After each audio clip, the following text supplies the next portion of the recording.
Hey y'all, what's going on? It's the Coastal Critiques panel. We are back again to discuss season 5, episode 8 of The Real Housewives of Salt Lake City. This episode is entitled The Desert, and the Deserted. Let's get into it. Let's go.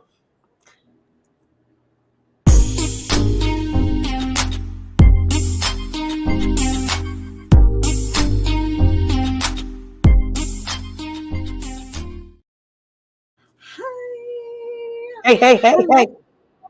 You got a little green glow around you. I don't know why. Don't worry about it. You don't even worry about it. I just was like, oh, she got a little green glow. You look like you should be on The Last Dragon because you got the glow, baby. Stop with it. It's funny that you say that because that's like his favorite movie, and that's my favorite movie.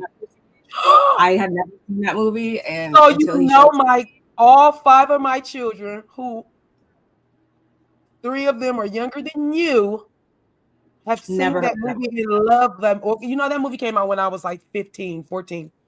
Yeah. And I got to meet T-Mac, which is the guy from The Last Dragon. I was walking into a club, me and my sister. And first of all, love him. Was the finest thing moving on the planet. Except for, I think he was giving me, at the time, I didn't really know it was he might play for the other team. And I don't care because I'm still attracted to the people that play for the other team. I don't care. If you're attracted, you're attracted. Mm-hmm. Don't care. Like literally, I don't care. And so anyway, my sister know that I love him. And then he was in the video, Janet Jackson, Funny How Time Flies. So he's her love interest in that video. It's a black and white video. So he came out again in that video. I fell in love again. Anyway, fast forward to 2000 probably. I take that back. It probably been like the late 90s, where getting ready to go in the club. He's walking out. We're walking in, and my sister's like, and grabs him, and I'm kind of like, she didn't grab now because we always running into somebody. We live in La La Land. Like I literally met so many people, but we live in La La Land. I'm like, who the heck she didn't found? I turn around and it's T-Mac. And I'm like, she's like, my sister loves you. And I'm like, I sure do. And so he's like, give me a hug. I was like, sure. I gave him a hug. And then that was it. We just like, all right, nice meeting you. All right, have a good night, ladies. Good night. Boom. One of my favorite movies. Absolute, hands down, one of my favorite movies. Yeah, that was a little quick on Netflix. Culture recap, testimony for y'all. Nice. That's cool, but it was too old for you. It was low budgety. It was what it was, I have a newfound respect for it and everything, but guess who did the soundtrack? Who? The late great Quincy Jones, rest his soul. Yes, he did. Yes, he did. I don't even know why you would ask, but it's okay. Another fun fact, just so they put it out there. But anyway, we're done talking about that. Don't be disrespecting my brother because he got good taste, okay? I'm gonna just leave that there. Yes, y'all. So don't forget to comment, like, subscribe. When you come on in here, we are streaming from both platforms, both of our channels. So hit the like button on both of our channels, like we say each and every week. If you're subscribed to one but not the other, make sure you rectify that. Shout out to everybody who's watching on X, Twitter, whatever you want to call it. Make sure you come on over here to the YouTube and subscribe to the channels as well. We would love to have you. And who do we have in the comments? Kevin, how are you doing today? Kevin. Most loyal subscribers. Shout outs to you. Definitely appreciate your presence. Anybody else who's watching in the bushes, shout outs to y'all as well. Make sure you come on in and say hi or whatever. We don't bite. We're really nice here for the most part. Emphasis on the most part. But nonetheless, it is Tuesday. You guys are probably like, okay, why are you guys like popping in here on a Tuesday? We're like a week late. Y'all, better late than never, y'all. Y'all know we never just leave you hanging, but life be lifing sometimes. I miscalculated, my weekend, my, whatever. We both had some individual stuff going on. So we had to come to you guys today, but that's still okay though, because the new episode comes on tomorrow night. Guess So what? I think it's Twice beginning. in 1 week. Exactly. So you see us again on Thursday. So nonetheless, how did you feel about this episode though? Like, what did you like it? Did you not like it? Was it giving filler? Was it not? Like, definitely wasn't giving filler for me. Maybe because this time when I wrote my notes, because I watched it and then I watched it yesterday again because I thought my wires was crossed. I did read what you said. I understood that, but I didn't realize that you had took it down and I had put it up. But I rewatched it yesterday, and then this morning, I rewatched it. This time, because I didn't take no notes, I just like my sis going, this is why usually our thing says recap and review, but now we're starting to put I've always put the titles in, but my sister's starting to put the title in there because before she would put recap and review, which means she's gonna recap what happened and then she's gonna review what happened, right? So for me, when I did my notes this time, when I watched it today, I watched and I literally was pausing and talking to my phone like, oh, so this is what she thinks she about to do. Like, it was a different kind of thing that I had going on with my own notes and things. So with that being said, I didn't find it a filler. I just found it like,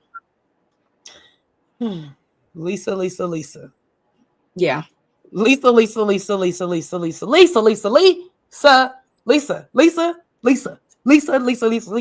That's all I can think of is Lisa. And then so for me, I think I'm gonna give this on rating scale. I'm gonna give it a 7. I'll give it a low 7. I would give. And I'm gonna tell you why. One other reason why. My girl Mary wasn't in there. She was on in there for Pop. I'm gonna be my son and Pop. We love a Mary being in the mix. So we do, but I think the outcome would have still been the same nonetheless. Would have been worse. Lacking accountability. It would have been worse. It would have been worse because Mary's not letting Lisa slide with nothing. So but she's not going to admit it either. So it really doesn't matter at the end of the day. She wasn't admitting it in this episode. She's not going to admit it next week. And it has nothing to do with anybody coming for her to tell her. 7-minute little clip or whatever, y'all. The sneak peek for tomorrow's episode. Like, Lisa is going to, she's only going to stick to what she wants to believe. And both Angie and Bronwyn, I don't know if Whitney said it, but they are very right in their assessment of her. So I would give it an 8 nonetheless, because Bronwyn has really, when I tell y'all, she has made her way like to the top. I don't know, between her and the girls over on the Real Housewives of Potomac, if you guys watched that, like I've been like racking my brain on who I want to give like the newbie award for this to. And y'all, like Bronwyn, she low-key like is temporarily holding it, because the way she chewed up like this right here. Like, the way that like this right here, if this was Lisa Barlow, Bronwyn in that hot tub scene, y'all, when I tell you Bronwyn chewed the up in that hot tub, like yeah, I got it. Okay, sister. So you already made me bring it all the way up to back to an 8. Only reason why, like I said, I was kind of mad that Mary wasn't there. I do think the outcome would have been the same. The only thing is the comic relief that Mary brings when she's being very truthful, like, Lisa, get off of it. Or Meredith, what? And, I just feel like Mary would have just brought some more, I don't even want to use comic relief, but it would have been. But, she just would have been like, girl, stop. So that's all I was saying. Other than that, yeah, this was a good episode. I got we're going to get into some things today, y'all. We're going to get into some things today. Yep. So without further ado, Donna, thank you for joining us. Hi. Oh, and Kevin says he rates it an 8 too. Yeah, it was a good episode. Yeah. I don't know. Unfortunately, the reviews. Oh, what's the stats? We'll talk about that. Actually, I don't know if you saw that. No. I don't know about the ratings across the board right now. It's like low key. Everybody's ratings are not, I feel like, where they should be for the most part right now, which is annoying. But as far as Salt Lake City, though, I will stand 10 toes down on they have been giving all season, for real. But anyway, this episode begins with before we even get off to the trip and everything, the ladies, Lisa and Meredith, they head to this spa or whatever. They're having a little spa day, and we find out that they're going to be joined by Heather. I don't know if you guys caught it, but when Lisa was like, oh yeah, Heather's going to stop by for coffee or whatever, and Meredith was like, oh, amazing. I don't know if you guys caught that, but I did. I was like, was that real, genuine enthusiasm? Passive aggressive? Was that you being shady? I think it was the latter of the two. Nonetheless, when Heather gets there, or before she even gets there, we see that she calls Lisa and she gives her version of the events. Well, I don't even want to say she gives her version. She just speaks from a place of how she was at Bronwyn's house, and she's trying to like recap her version of stuff and say like, okay, well, I wasn't sure like why I was over there. I need to tell you, you know, what happened, yada, yada, yada, whatever. I'm paraphrasing.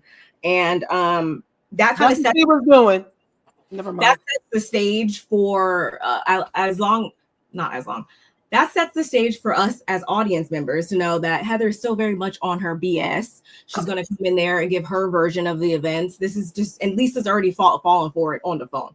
So when she gets there, Meredith tries to like talk about her bat mitzvah for like 2.2 seconds. No one really cares.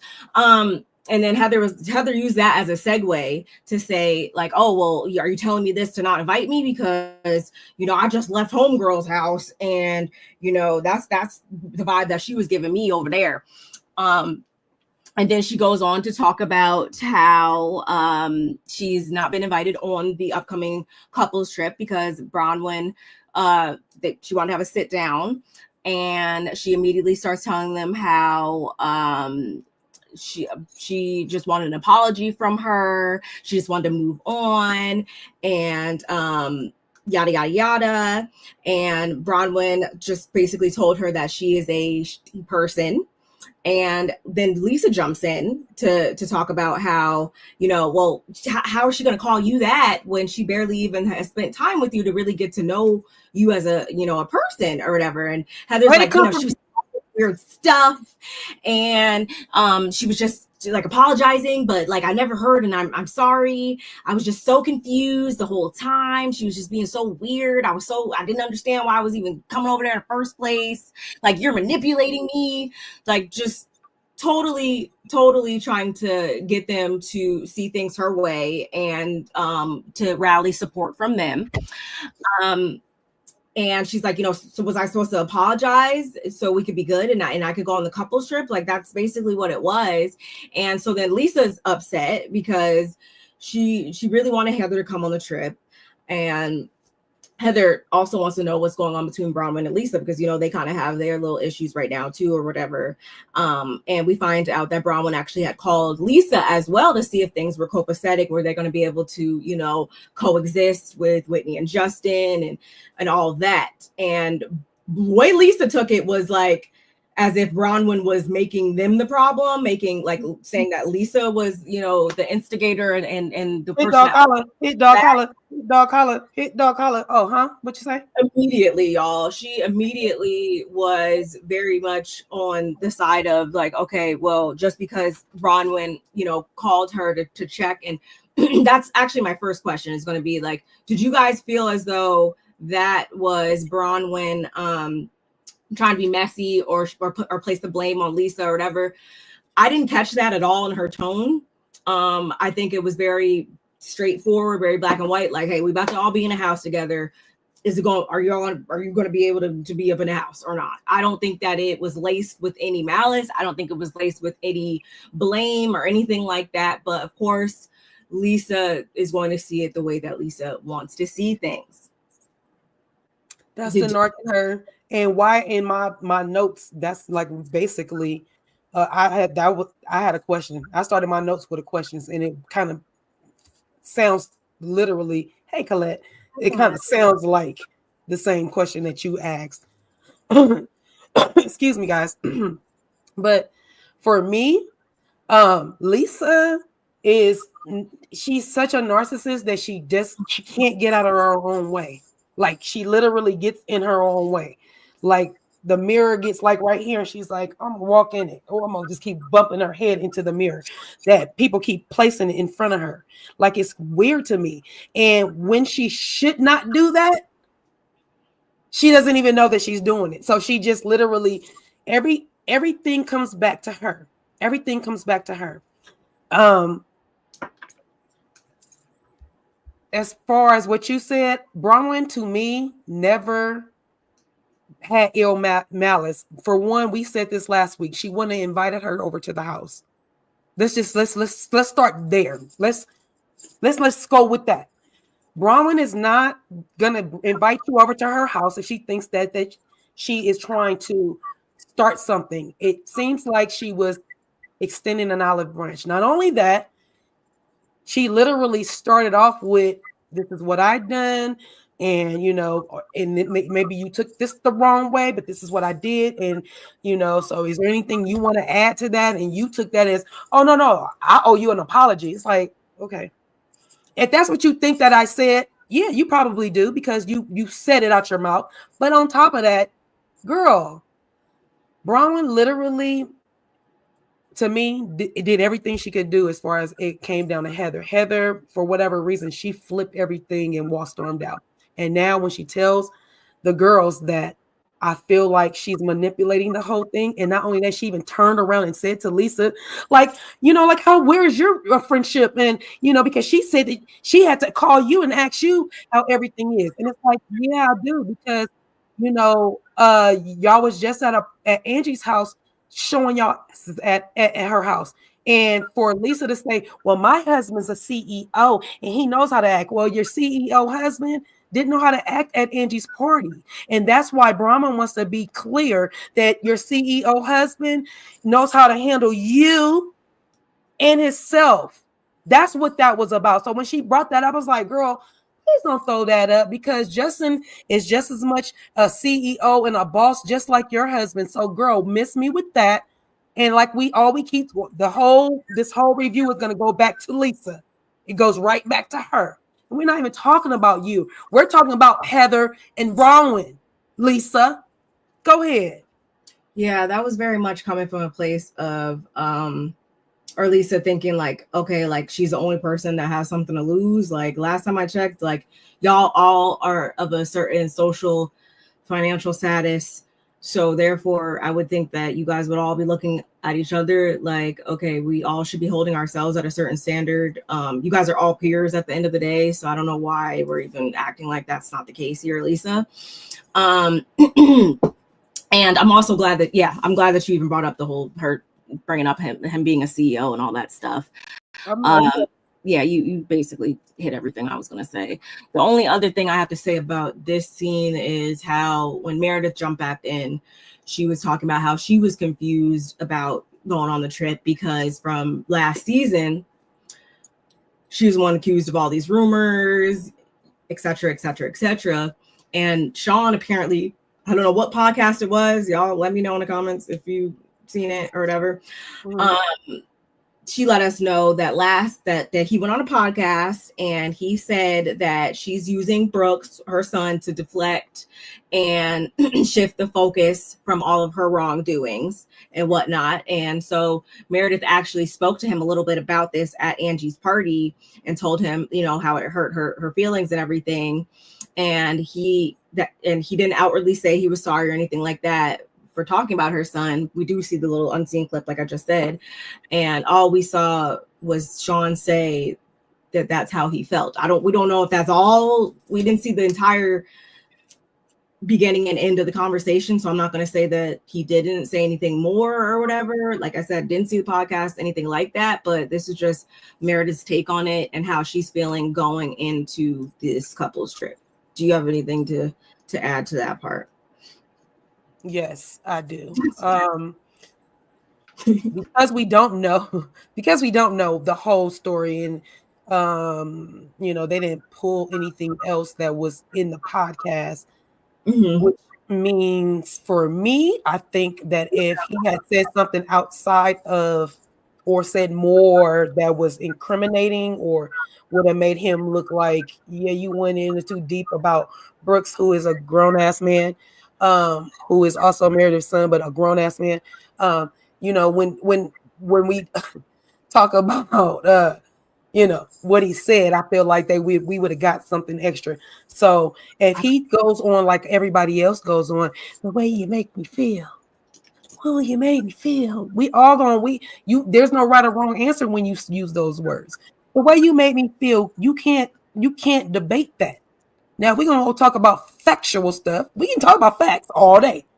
But when we talk about and we lead up with, that's how you made me feel, then that's how you're going to have to take it. And then that's how it goes. And then we move on. And once again, we're talking about Brooks, who is a grown-ass man. Brooks could actually go to Sean and tell Sean, hey, man, first of all, don't talk about my mom like that. And leave my name out your mouth. I'm a grown-ass man. Coming at you as a grown-ass man. So I'm going to tell you like this. Don't do that no more. And then we can squash that and leave that alone and go on about your business. And everybody will be happy. That's how I look at it. Now, I told you that I watched the after show. Mm-hmm. The reason why I have to do it now, because if I don't, I won't remember in certain sequences. But this was brought up. Meredith did say in the after show that, that's all he did say is that, that's the way he felt. And she was like, but, how would he feel if I brought up a lecture? She uses her name. I'm using her name. She said, what if I would have brought up their daughter and said something? Oh, they would never live it down. And da da da da. I was like, she's a kid. She's a child. 3. So literally, we are talking about a mature kid, your child, but still an adult, and you're gonna bring up their kid who is a kid. You can't do it like that. Those don't even make sense, Meredith. So I'm calling you on your right now. Don't do that, and don't try and make Brooks this so small little bitty thing. He's not. Don't do that, because like I just clearly told you guys how we can, and that's clearly in a DM or go to his house. I don't care. Just go. If you feel like he did something, go check him on it. Because I'm going to tell you what, my son, my 29-year-old, and the one that's 17, about to be 18, they're going to come check you on it. Like literally, they're just going to come check you on it. They're not going to wait for me to do it. So just saying. I mean, I think the whole idea of like leave the kids out of it thing, like, it used to be, I feel like more maybe like one size fits all, but it really is not a subject or an objective, I should say, like take on things, especially because of what you're saying right now, which is like at the end of the day, he technically is grown. And furthermore, that's coupled with the fact that he kind of has interjected in their stuff before. He had a lot to say about Jen Shaw and her gaping her, legs open and that whole thing and all, like he has been very vocal about a lot of stuff that goes on in his ladies groups and stuff like that. We even seen a little bit of that this season when her and the daughter were making, we're in the kitchen when they were concocting, when they were messing with the bath bombs or whatever. Mm-hmm. Like, he doesn't, no holds are barred when, he has something to say about what they got going on or whatever. So I think if that's the case, and I say, and it's not just him, like we've seen this, if you guys watch like the Real Housewives of New Jersey, for instance, great example with the fact that Teresa's daughter, Gia mainly, always is getting in and having something to say about their stuff or whatever. And I feel like that's more of a reflection, not even just on the child, whatever, young adult, whatever, the offspring, let's just say the offspring. I think it's not even a reflection of them as much as it's a reflection of the fact that they wouldn't feel comfortable even saying nothing and getting involved to any capacity if you as the parent didn't always rope them into stuff. How many scenes do we see on these shows with the parent or whatever venting to their child about what's going on in the group or whatever, or they rope their kids in for this? So honestly, I think you're doing a kid a disservice. If it was me and my kid, like they would have nothing to say about nothing that's going on with anything, unless it's scenes with just the family and stuff. Like that's what they should be weighing their opinions on, is the scenes with the family and stuff like that, not what's going on with me and my grown group of friends. Like there should be some type of separation. That's all I have to say. I agree with that. I agree with that. But if it's not, and like you said, and you've been on the show spewing nastiness and stuff, I'm just saying that you can get talked to, and you're on the show. We've seen you talk. And you got some good comebacks. It ain't like I said, he's not no little flower. Like the boy got comebacks. He can talk his smack. So for me, just don't use it, or don't come like, oh my poor son. He's not a poor son. Yeah. Stop. This fair game. Ever always wanted to be in Lisa's space. Come on now, LaDonna. We all know that. That's the funniest part of them all. I bet you Jen Shaw is watching this. If she's able to watch this, like, please don't talk. This is why I bopped her in her eye, because she just a dumb. No, I'm just joking. Please don't talk that lady. Because they're already talking about she might be getting released early. No, released even earlier than. Oh no, I didn't hear that. The end of next year, and if that's the case, then her chances of maybe getting on the show from a scheduling standpoint are even greater. I don't know how they feel just in general of like.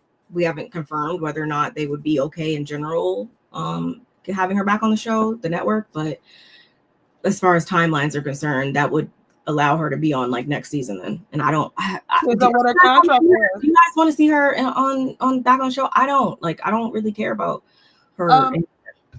And if it's gonna pay her restitution, yes. Enough to pay her restitution, yes. If she gotta give every nickel dime that she work on the show to the people, yes. But if it's not that, no. Okay, fine. I doubt that. That's it. If it was a fifth, I just don't. It's like literally, like that's the only way I would see her coming back. She gotta pay money back to these people, and not the dirty money, the new money. So, like, if that's gonna make her some new money, legitimately, and get them their money, yeah, let her work. Let her be in every scene. Work her like a worker. I don't know. I just don't care. Like I don't like. I'm way too entertained by everything that's going on. That like I don't feel, just like with Monica, just like with anybody on the show. Like I don't think that we should be like holding on to, unless it's freaking like Nene or somebody. There's nobody out there that I'm like, oh my god, you need to come back. Oh my god, the show is floundering. You were just so entertaining, especially with her, because everything that she had was fake and borrowed, living off of somebody else's. So she's gonna come back and we're gonna see her in a cardboard in a Connex box house. Like, all right, sister, you made your point. All right. I keep seeing that argument online. I'm so annoyed by it. Anyway, so. Come on, Kevin. Quick little pop-ins we had with each couple pretty much as they're packing. Bronwyn, she FaceTimes Todd. He was actually in Korea at this point on business or whatever. Todd be on the go, okay? And we find out that Mary can't make the trip, and that's because she's going to spend the weekend with her son. And we all know that to be probably not at the house. That's not at her. Probably out here. I don't know if he was. I thought that happened recently. I thought he checked in like since they doesn't mean that he could have checked in somewhere in Salt Lake City, but they also know that there's better places outside of where he can get to somebody giving him what he needs.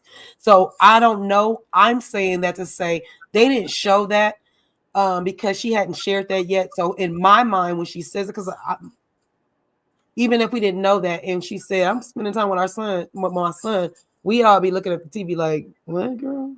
Yeah, I think it as like exactly what we know is going on behind the scenes, and that her idea of spending time with her son, like her saying it and by this statement is giving off the vibe of, oh, they're gonna go do some mommy son leisure bonding and they're gonna go watch a sports game or something. No, it's her making sure that he is good.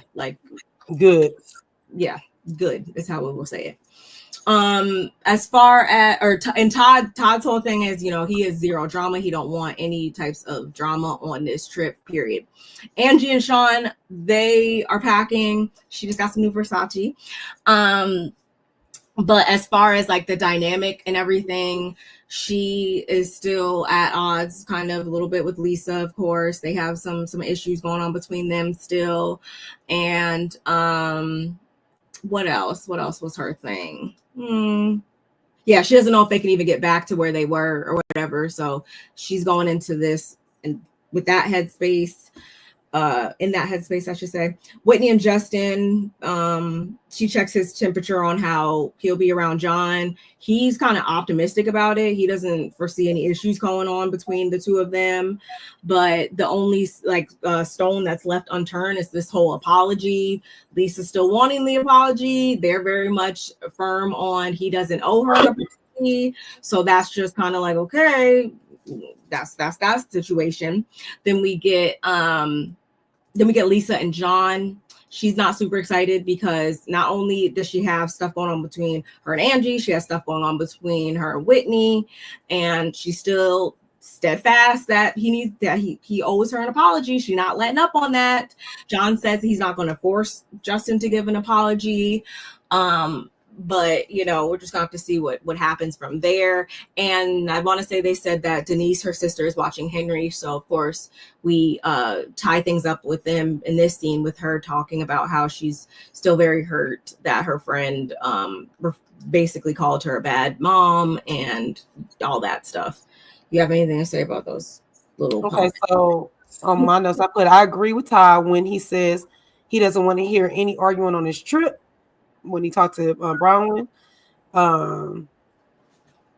she said, "Why you scrunch up when she said she missed Jen? Don't do that." Bronwyn at least said better. I'm pretty princess. Gotta love today.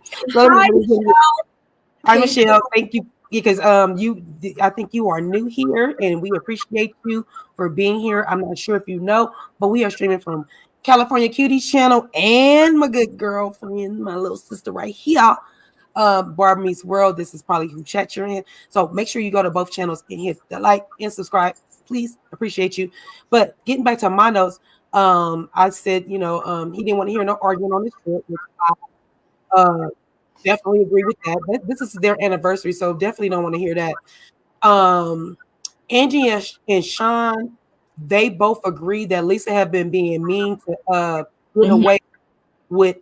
Lisa's been getting away with being mean to Angie for a cool little minute, and I think Sean is at his wit end and it's weighing on Angie. When I say Todd and Bronwyn have it going on, we haven't got to the private jet, but that's where I got to. But we'll get there in a minute. I also wanted to say something else. What was the last thing you said? Because I didn't say it in my notes, but something. What was the last thing you talked about? The Lisa bad mom thing. Okay. I think I put that in my notes, but my thing is with that is that I do feel bad when it comes to Lisa, you know, feeling that way about her kid. But I also feel like it's being blown up way more by Lisa with her not having a conversation with Angie, who literally is the person that supposedly said that she's the quote unquote bad parent when she didn't say that. She literally just said, you know, that video game, her son pretty much play video games. So does mine, and so does a lot of kids. And that doesn't mean they're being babysat. That's just the thing that they do. They don't go outside and play as much as they used to. 2024. Yeah, that's what they do. Like literally, I see grown adults playing on video games. We played a video game all day yesterday. So when we're passing time, that's what we do as well. So to sit here and say that Angie was coming for her son, coming for her parenting, it's really not that big a deal. She literally was saying, you know, that's what she does. And that's a conversation that could be had. That is some BS. And I'm tired of Lisa feeling so bad about something she ain't even talked to somebody about other than Heather, who is at the butt of everybody's underneath in the belly of it. It's like, Heather, why do you keep dropping these little breadcrumbs for everybody and then wanting them to pick it up like a vacuum cleaner and then, you know, do the dirty work? You ain't slick, girl. We see you. Anyway, so yeah, I feel bad for Lisa, but I need Lisa to snap up out of it. You know, you're not no damn band parent. John already told you that, and literally, like, you know, I just the worst thing you do is come for my parenthood. Yeah, the worst thing you can do is come for it, but I also know that you can't come for it. You don't live here. The only person that can come for my parenthood is my kids. And good luck. Come forward. Because if I did something wrong in your eyes, I hope I made mistakes. I hope I learned from them. I hope I did all of that. The parents, there's no book. We don't got no damn guide for y'all. And I had 5. What the hell? So yeah, literally, unless my kid come, one of my adult children or younger kids come from me, nobody can tell me I was a bad parent, not even their daddy. Next. Well, you guys heard it here. Yeah, I don't think I have anything else to say except for trivial thing. Whitney and Justin, I'm gonna need a whole entire house tour because y'all's master bedroom closet is exactly the type of closet I want, because I don't know if you guys peeped that washer and dryer in the corner. That is like my house goals in the future. Like, I will know I've made it to where I want to be when I can have a washer and dryer in my closet. Okay, I didn't notice that, and I do want to. I didn't speak on that. I am really mad that we are still where Justin thinks he needs an apology, and where Whitney thinks that Justin needs the apology, and John and Lisa think that they should need an apology. I feel like we could all apologize for all the roles we play, because everybody played a role, including John, including Justin, including Whitney, including Lisa. Let's just agree that, look, it got out of hand. I wasn't coming for you. You misunderstood what I was saying, or oh yeah, I misunderstood what you were saying. I thought you were coming for me, saying you believe this, and this is why I got mad. Can we just all get along? In the words of Rodney King, dang, tired. That's kind of what Todd was doing, but he did it in a more abrasive way. I love Todd. Todd is my favorite person. Yours was a bit more wholesome, but we're gonna get into it, y'all. So, arrival in Palm Springs. Okay, so speaking of Bronwyn and Todd, they have a private jet, all gassed up and ready to go. So, is this what we live for Housewives? Is this what we are living for, y'all? We love seeing money being spent. We love them showing the lavishness.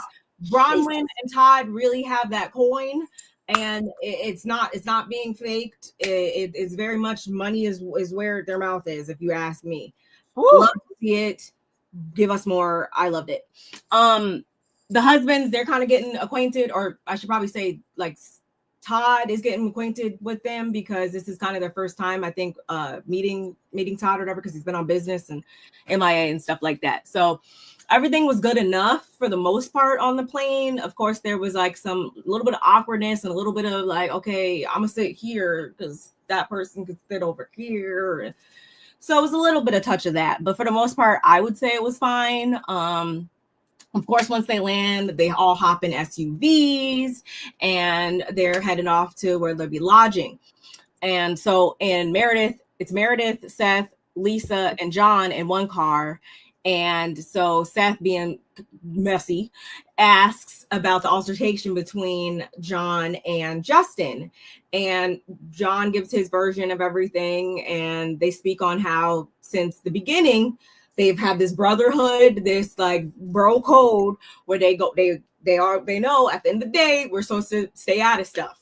So I don't remember if Seth said that Justin broke the code, or I don't remember how that went, that part of the conversation of like them establishing the bro code or whatever, but I don't remember if Seth it was more like Justin did it.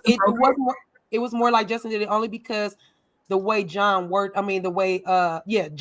it. He said, Lisa being Lisa did ... and then Justin did this, and then so Seth says, well, we're supposed to stay out of it. I'm like, did you hear what he just said?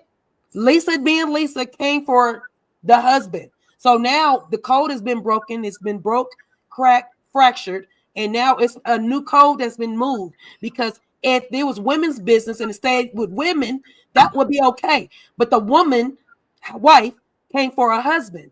You can't do about a wife. So now you didn't broke the code, Lisa. And in that moment, John should have said, yeah, Lisa, being Lisa. That's what he said. He said Lisa being Lisa. Like I know he said that. And he should have said, and you shouldn't have did that. Lisa can just do whatever you did want, and everybody's supposed to kind of just mold around. Like we just have to know and everybody else just mold around it, and just kind of shrug and just move on. That's kind of the way that that's obviously the way that Lisa wants it. And I feel like John is complicit in that, and is also trying to rally everybody else to be okay and complicit with that too. But at the end of the day, we not the ones laying down with her. We not the one in a household with her. So no, we don't have to accept that. You guys can get the fuck out. I mean, anyway. So moving on, y'all. They reached, or no, they didn't even reach the house yet, because over in the car with Bronwyn and Whitney, Bronwyn was talking about how it was kind of awkward with her because Lisa and Meredith actually started talking about the conversation she had with Heather, and we see the little scene and everything, and I don't feel like Bronwyn was embellishing things at all. She reiterates literally what we saw, in my opinion. And Lisa says, well, when Heather's your friend, she's really your friend. And Bronwyn's like, she's kind of hurt. She's hurt by it because it's like you're explaining Heather's viewpoint and agreeing with her. And at the end of the day, if you are going to agree with her and think that I'm two-faced and Todd is dumb for, marry me or agreeing to marry me because I'm a gold digger or whatever, then why are you here? Why are you here then? Like, why are you here? Then this is did we forget what type of trip this is for and celebration for? Why are you here? And honestly, y'all, I have to agree with that logic when she breaks it down to that, because it's like, if you're so willing and so siding with Heather and thinking that she's so in the right and I'm so in the wrong and like, then why are you breaking bread with me on a trip that I'm, footing the bill for? Then you should have stayed your ass at home in Salt Lake City. Hey. Anyway, so y'all, and actually I'm glad spot on, Michelle. They are spending $20,000 to stay at this ranch. And you guys notice how it said Todd and Bronwyn's vacation rental, right? Which means this isn't a Bravo funded thing or nothing like that. At that point, that means that they are the ones spending that $20,000 a night. So just throwing that out there, y'all. Just making sure you guys are peeping how money is circulating around this group. Just saying. And so they go all in. Everything is like laid out beautifully. Of course, they have a pool and a pond. There's horses, the whole nine. And so Seth immediately takes off looking for a bathtub, because we already know his wife loves a bathtub. They don't really spend too much time together anyway. So when they are together, he likes to make sure it's perfect. She's satisfied. So he's taking off looking for a bathtub. Unfortunately, there's no bathtub. Sorry, Meredith. You have to bathe in a bathtub when you go home. Oh, well. Lisa, I don't remember how it came up, but y'all, I don't know what's wrong with the lady. Like, Lisa doesn't like her she's supposed to go to Italy, and she has a problem with the Italian food there because it's so fresh. It's too fresh for her. She wants all the she wants all the preservative. She wants Wendy's. She wants Wendy's. She wants all the GMO, all of the negative things that you could possibly put into food. That is what Lisa wants. I know her stomach be tore up when she goes on trips and stuff like that. And the only reason why I'm saying that is because even I like to think I eat decently, healthy enough, whatever. Not eat Wendy's every day, that's for sure. But when I went to Mexico last year, when we went to Cabo the first time, the food was so fresh there. It was like not too fresh to my liking. Like I liked it, of course, but my body was so used to eating. We have so much extra additives in our food here that sometimes when you do eat like super fresh food, your body's like, what? Like, so not even used to it. It don't even know what happened. So that actually put a lot of things into perspective for me. So that's how I know her stomach. And now when I go places, like for the most part, like I'm pretty fine. But anyway, that just tells me that Lisa, I don't know what world you're living in, but anyway.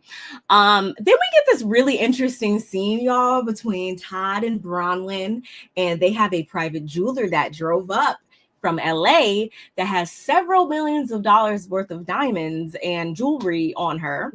And Bronwyn actually lets us know that she actually visited this jeweler a couple weeks ago or whatever. She brought her little puppy with her, and the dog was able to one of this is the I guess the puppy one of 6. Yes. She actually put the necklace that Charlize on the red carpet. The dog was like posing with the necklace and stuff like that. So y'all, I don't know if you guys know, but to obviously have a private like jeweler come to, not just you even go there, but to have somebody come to you like that, like they'd be spending some coins.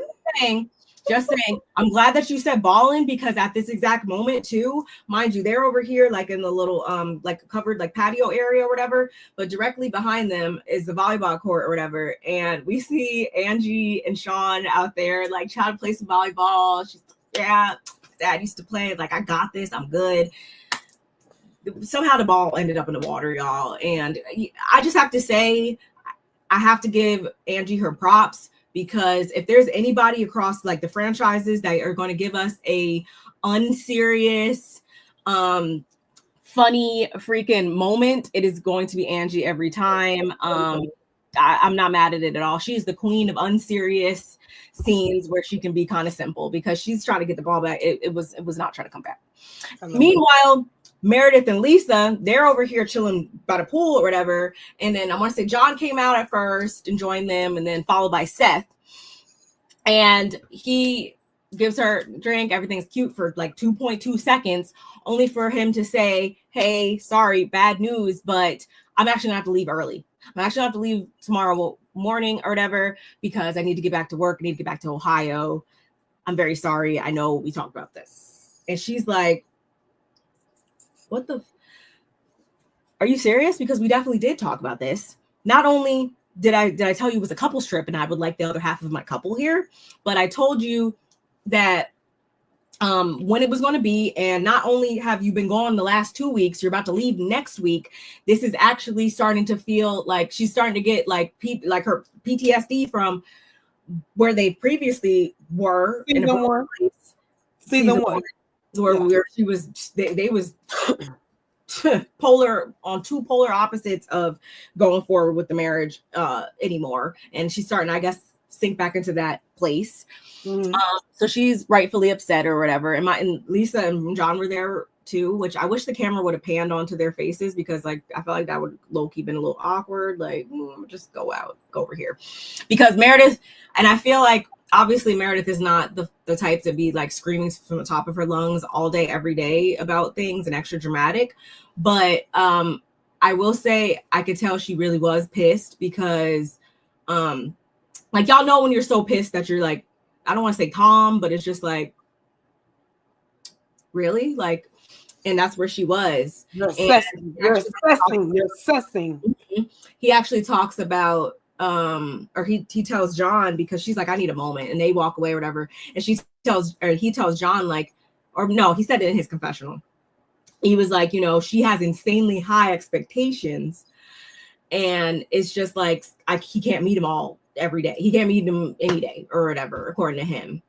I just want to speak about that just a little bit, because even with him saying that, I'm just like, last time I checked, I don't know. We're not in their marriage ultimately, so I don't know.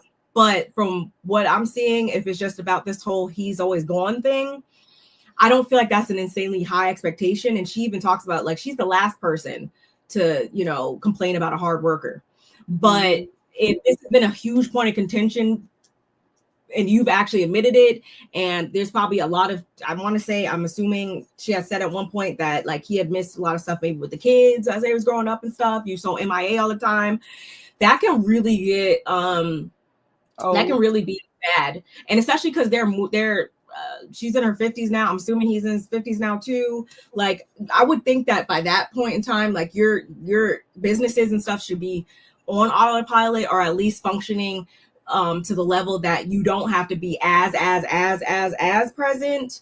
I would think that you're kind of trying to, not early retire, but you should be trying to phase that. Like, you shouldn't be working just as hard as you were. I feel like when you were, 21 years old at that point, if, you're doing things a certain way. But that's just my take on that.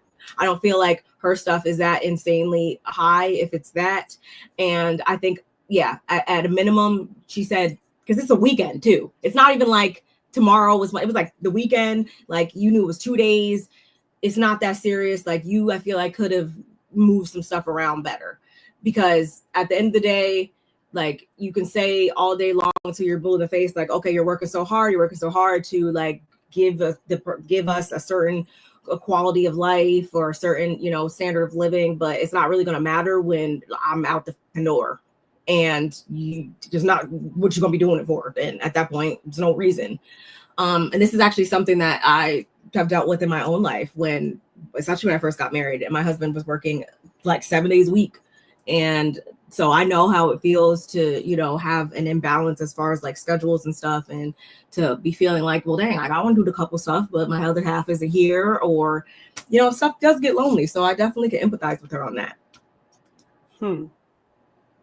Did you have anything to say about that? Oh, there's a whole lot of things that can be said, honey. Let's begin here. When we get, I'm gonna just bring it back a little bit. Oh, that's funny. So when we get on Bronwyn's Air Flight 323 bound for Palm Springs, I was here for it. The fact that Seth was the first one that needed something in his red cup and wanted to know if it was a wet flight. I can appreciate that, because usually when I get on a flight, I want something, but that's because his ass knew that he had a bomb to drop on his wife, and that's where I keep. So I've been saying for a minute that Seth drinks more than like, we don't see him much, but when we see him, he got a red cup. He's like, but maybe it's because he's working so much, like he's trying to get his drinks. He's trying to get his drinks in, all time. He's a working man. He is, but he's working hard to figure out how he gonna please his wife and do what he want to do at the same time, and that's why he's working so hard. But yeah, okay, that's not here nor there. Because she said it doesn't make sense. Like, she's like, it doesn't add up or whatever. Like, yeah, it doesn't. He literally got there Friday afternoon. They just landed Saturday, right? Saturday, and it's only been maybe an hour. In maybe an hour and a half that they've been there. So, like, no, and he's already had a drink on the plane. He's brought his wife a drink.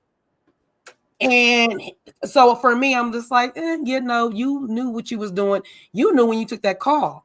Because here's my thing. Hey, my daughter. Hey, my love. I love her so much. And she been gone for a minute. Hey, girl. But when I tell you, I feel like he knew beforehand, and him even picking up the phone on Saturday, bruh, we on vacation for 2 days. Turn that phone off. I feel like you need to be like the Tyler Perry movie. Turn your phone off and give me your phone. Give me your work phone right now. Give me your work phone. You're not doing no work. You're going to dedicate these 2 days, these 2 funky little days you giving me. Well, 3 if you add in Friday.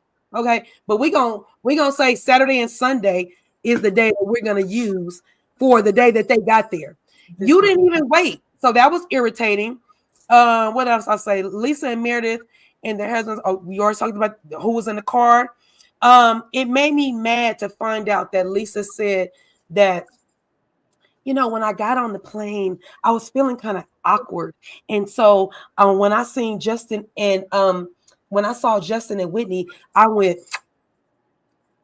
and I said, and you want an apology? Right? But you want an apology when you keep ish going. Your narcissism is getting on my nerve, and the fact that you would get on a plane and start that kind of mess on a trip. We going on. If she did that, she probably did it behind their back. They didn't see it, and the fact that she's like, and yeah, and I was thinking to myself, Justin, no, Whitney, you're a liar, and Justin, you're letting your wife lie. And I'm thinking, girl, that is you and your husband. That's what your husband does for you. So she just, I can't do the narcissism behaviors. It's getting on my nerve. That was a whole other thing. Bronwyn was telling Whitney and Angie, you know, the fact that Bronwyn is still trying to keep an open mind in the limousine, and you know, I feel like Bronwyn just keeps being open and trying to make sure everything is going right for Lisa when she doesn't really need to, but she is going over and beyond. And I'm just like, it's starting to wear on me to watch her go through this. I'm gonna tell this. Okay, and what else did you talk about? I'm just making sure that in my notes that I'm missing. She says Heather. And I don't think that Heather gave an accurate representation. What happened to Lisa and Meredith, and I don't appreciate Lisa not even coming to Bronwyn and even asking her, so what really happened? I feel like Lisa literally she's looking for a reason to be mad at Bronwyn as well. So she's just like going with the flow, and that's why Bronwyn's going to end up calling her on the end. Not for nothing, I would rather have Bronwyn as a friend than Heather, especially coming from Lisa's point of view. Because Lisa, you never liked Heather. You always thought that she tried hard and tried to get in your circle. So for you to do this 360, 180, whichever one everybody says different things. But for her, whatever degree that she didn't turn, I don't like it. Like, you should literally be like, what's Heather's? I don't know. I should be really watching Heather. And I feel like Lisa is just not being a good friend to Bronwyn, period. Like, she's just not being a good friend. And this lady, like y'all said, $20,000 a night on her own money. Let's be clear, that necklace that lady wants to buy is 170 carats. It is $4 million. The earrings are 20 carat and they're both flawless and they're almost identical. Them things is 1.4 million. So let's be clear. This lady and her husband literally got the kind of money that people dream about, and they spending it on y'all who like, child, I wouldn't say nothing on the trip. If I had any qualms, I'll be really trying to be like, hey man, I'm not trying to disturb this family and what they got going on, for them and to include us in this. Like, whatever I got going on, I'm leaving that shit in Salt Lake City. And I'm coming to this thing clear slated. Like, clear slated. Even if I'm wanting to apologize, I'm still coming clear slated. I bet you would nothing make me mad. Nothing can make me mad there. Not nothing. Not a bathtub, not being there, nothing could make me mad enough to not want to be on this trip and be like, bygones are bygones. Like, this is where it's at. Like, this is where it's at. Okay, I'm done. I'm done. I would be the person on that tarmac, first of all. Like, what? Like, you want me to? Where she should have left Lisa. I'm there. Period. She should have left Lisa there on the tarmac. Yeah. I can't do the whole, and it's not because, like, no, I don't think it was like, oh, like, yeah, you have to bow down and kiss my ass now or anything like that. Because no amount of money can ever buy my loyalty or friendship. Ultimately, no. But it's just the fact that in this case, I've tried to rectify things with you. I've tried to, just like you said before, a show of me even inviting you to my house, first and foremost, should tell you, like, I'm not on no mess. And I feel like that can also kind of apply. Yes, we are filming the show ultimately, but I do feel like that could apply even with them being invited on, obviously, this couple trip or whatever. But I just, it takes a certain type of person in order to actually take accountability and see their wrongdoings and stuff like that. And for some odd reason, I just don't see that that's just not happening with Heather or Lisa right now. Mind you, also at this point, before everything goes left, there's, I want to say, like the husbands that broke off to play some cornhole, and Whitney had brought up how, it was very awkward for her as well with Lisa wanting an apology. And it was actually Angie that was the first person to try to get things back on track. And she's like, you know what?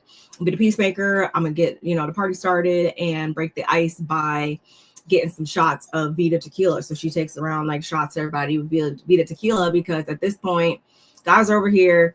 Lisa and Meredith are over there being weird. And I'm saying being weird because, as you previously mentioned, Bronwyn was constantly checking temperatures, checking to make sure everybody was good.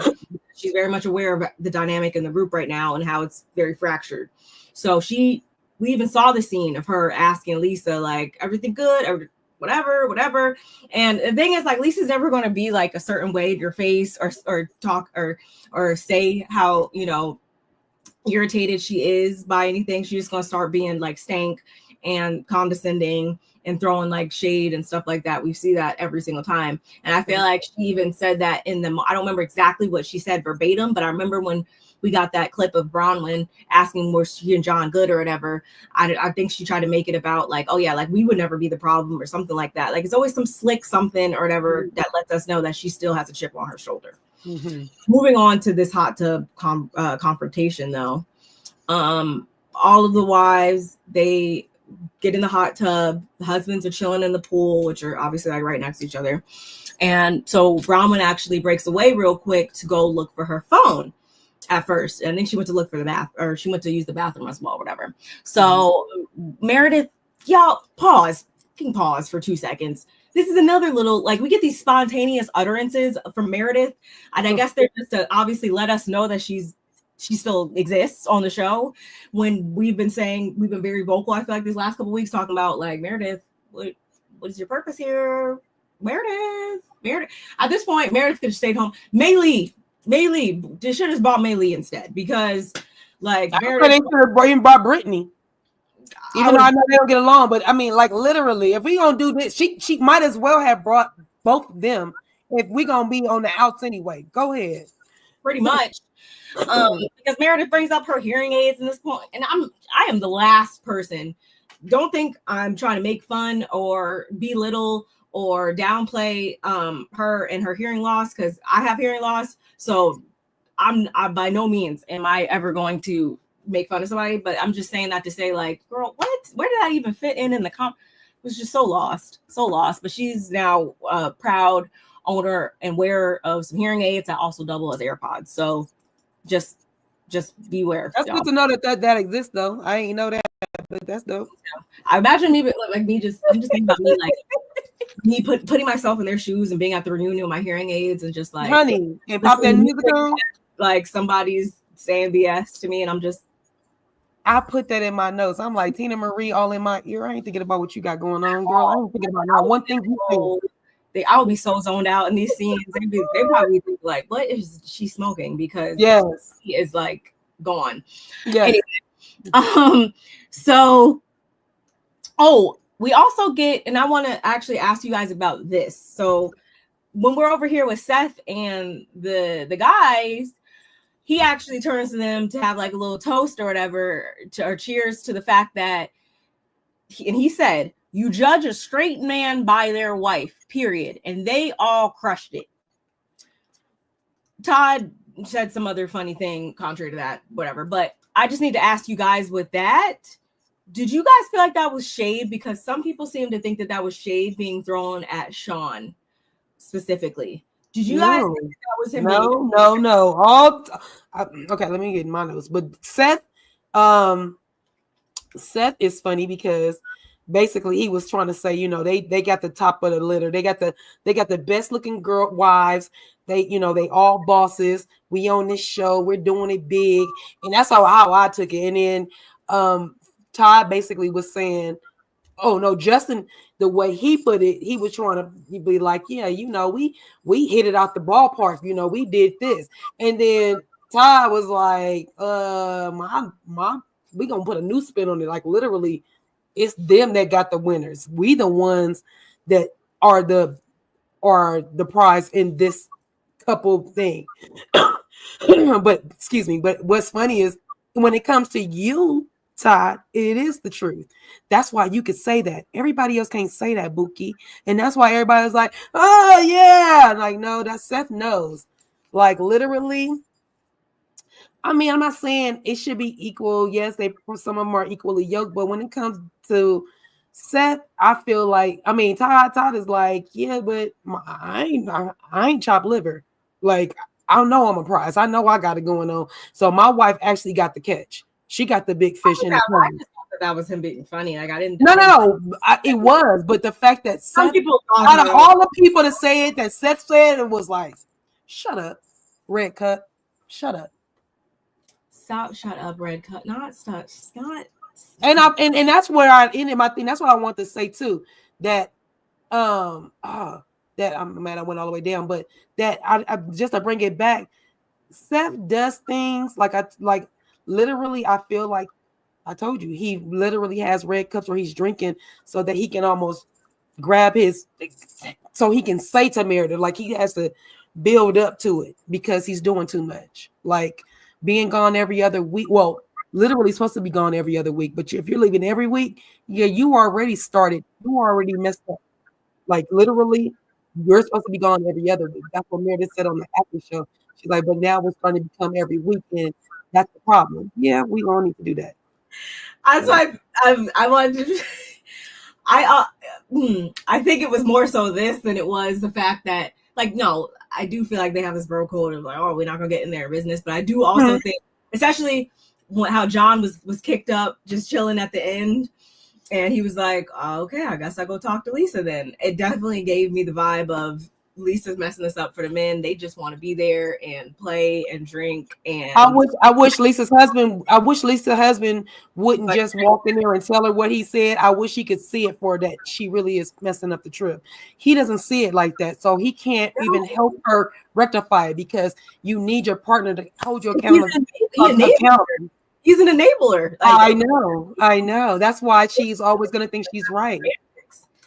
And this is coming from somebody like, trust that when Lisa is just being normal, annoying Lisa, I do have a little bit of a soft spot for her when she is being like that. But when she gets to being just straight up like, you were flat out lying, as someone said before, that's where I have to call you out, Lisa. Like you're anyway. Moving back on to the scene, I just need to ask you that because a lot of people were saying, that was shade on Seth's part. Where were we? Lisa asks if anybody has spoken to Heather, and they all start to talk about like no or whatever. Angie was like, oh, I was about to text her or something like that. And they all start talking about how they missed her, and Whitney says, well, she knows that Bronwyn tried to talk to Heather and apologize and repair things, only for Lisa to then say I didn't really hear it like that. And Meredith also agrees, like, she didn't really hear it like that either. She says that it might have been more complicated, and they stand their ground on what they heard. And Whitney is the only person that's really speaking up to say that she heard a different version of it. And I want to say Angie also, she said something too. I don't remember what everybody specifically said in that moment, but it was very much like they were siding with Heather. And they said it was a little more complicated than that. A little bit more complicated than that. You wasn't there. How you know? Lisa was saying how she didn't want to be in the middle at the same time as they start to kind of go back and forth a little bit, her and Whitney over it. But at the same time, she's saying she doesn't want to be in the middle of it and stuff like that. And Heather should just speak for herself. But she's still letting it be known that she's still kind of siding more with Heather, or trying to ensure that she's just trying to not downplay Heather's feelings about it and all at the same time. So it's like, okay, on one hand, you're saying that you don't want to be involved, but you're kind of getting involved, letting us know exactly who you think is right and who is wrong in the situation at the same time. Like, that's what's confusing to me and weird and not making sense. So if Heather should think that anything is odd here and anybody's being weird and she should be confused by anything, if anybody should be confused by anything, it should be that, because that is exactly what's happening. But going back to this, Meredith's like, you know what? Well, let's call and check on her then. and I'm glad I rewatched it because I really thought that was Lisa that said it in the moment. But no, Meredith said it, but Lisa actually did it. And again, y'all, at this point, Bronwyn is still off at yonder doing whatever she was doing.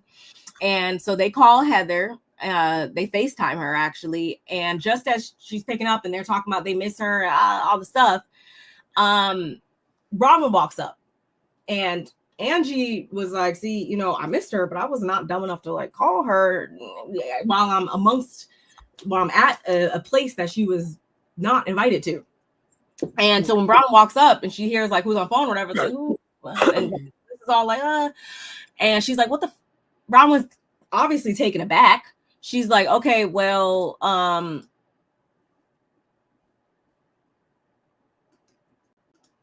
just noticed that. Okay. She's like, okay, well, if that's the case, then how in the world? 1 second, y'all. It's crazy. Notification. I don't even understand how that happened. Like, me either. So I was like, wait, what? wait. Anyway. Okay, y'all. So anyway, Lisa, yeah, she had FaceTimed her, and but once Bronwyn walked up on them and stuff like that, and it got super awkward. She did end the call, and she's like, you know, miss you, wish you were here. And so Bronwyn, rightfully so, in my opinion, she's super offended. She's like, you know, I have been doing all this self-reflection, thinking like, okay, did I cause any of this between me and Lisa? Like, did I introduce any of this weirdness? And she's like, you know, no, fuck that. Like, she is so dead wrong in this situation. Like, I'm not the one that was wrong at all. And this is how, you know, you repay me. Like, she was very slighted by it, and I feel like she was justified in that. So of course they start to kind of go back and forth, and Bronwyn was like, you know, I feel like it's really shady of you guys to call her as soon as I walk off, especially when I actually was trying to repair things so she could be here. Meredith is chiming in, giving her 2 cents constantly. And Bronwyn's like, you know, at the end of the day, I don't care if you believe Heather over me, but at the same time, as I said before, it's very weird for you to then be here if you're thinking that I'm so, you know, at fault for this or whatever. And what's even stranger is that I've been very vocal about that. I've tried to repair things, very apologetic, this, that, and the other thing. And on the flip side of that, it's mainly, I don't know if she said it during this scene or the scene after, but Bronwyn was like, you know, I find it odd that I've been so apologetic, but Heather, her nature has been very much like messy and very much coming from a place of that I'm just completely at fault or whatever. Like, do you see how those two things are not like they don't run one another? Like, well, that doesn't really make sense.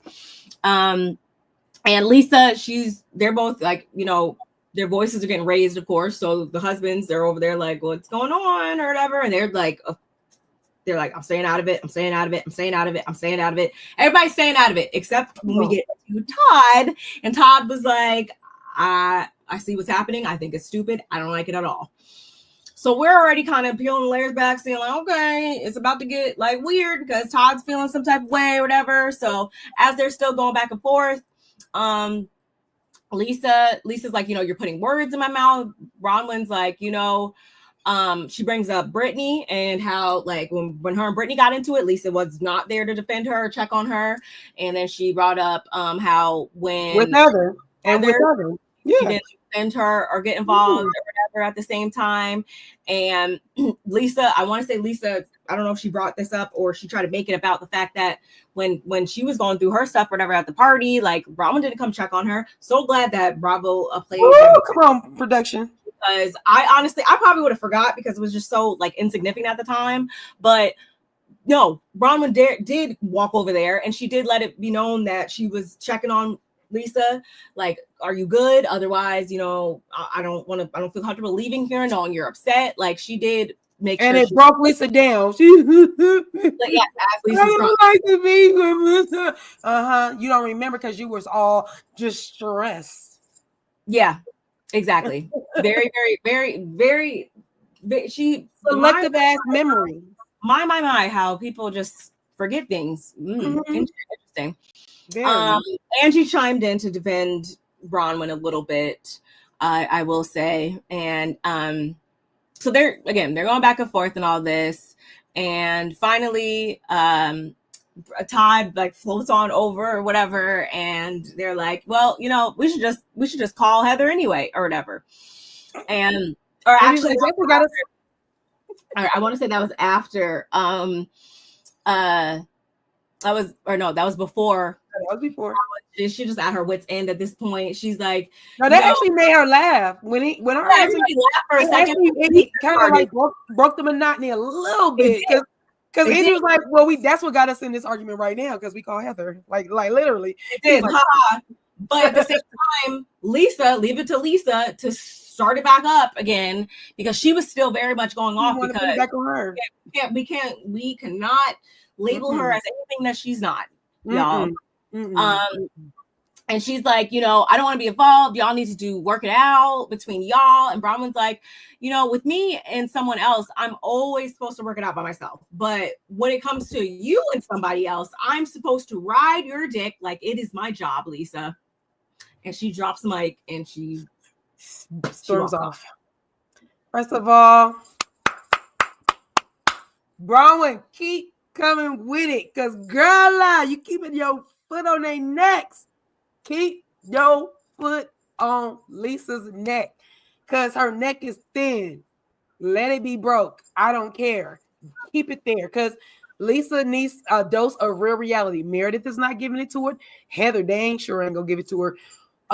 Whitney ain't with her, so it don't even matter, and neither is Angie. So literally, if you want a friendship with her and a real one, then you have to let her know, like, girl, you are not the victim in everything, girl. It ain't about you, girl. It ain't gonna be about you only either, girl. Oh, Bronwyn. Between her and Todd, I don't know. Todd came out as the housewife husband MVP too. I'm like, dude, like you like literally ain't playing with him.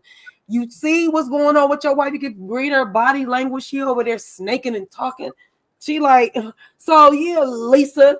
You under, and then what I said, girl, you better not snake on him like no black girl. That's better than doing your neck like this. You was over there like, so yeah, Lisa, you over there not even thought about saying to her, that's not the Bronwyn I know. Me and Bronwyn never had a argument like that. Bronwyn usually is level-headed.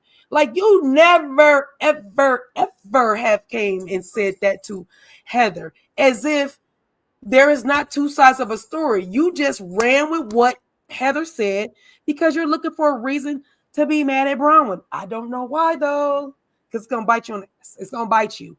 Meredith, you ain't been on the show long enough. You sitting there talk about, yeah, let's call Heather. I said you always slide in just enough so where people won't even realize that you were the one that said let's call her.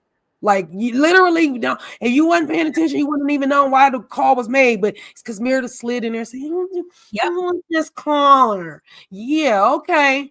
And y'all noticed that Angie was the one that said, yeah, I miss Heather too. I'm gonna call her when I get to my room. Oh, wait. I'm glad you brought that up because low-key now I'm looking at it differently back when Angie's party happened.